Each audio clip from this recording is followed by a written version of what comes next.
نحمدہ ونصلی علی رسولہ الکریم اما بعد۔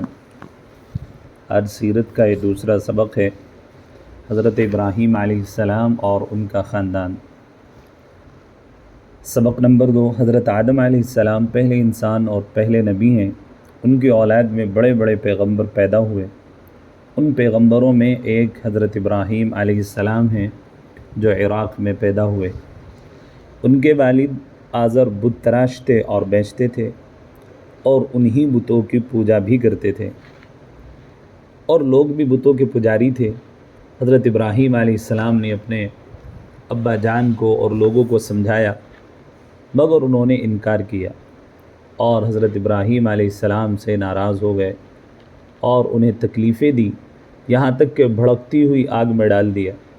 اللہ تعالیٰ نے انہیں بچا لیا۔ پھر حضرت ابراہیم علیہ السلام اپنی بیوی حضرت ہاجرہ کے ساتھ اور دودھ پیتے بچے حضرت اسماعیل کو لے کر اس مکہ شہر کی طرف آئے، اور جہاں آج کعبۃ اللہ ہے وہاں اپنے خاندان کو بسایا، اور قبیلہ بنو جرہم میں بھی یہاں آ بسا۔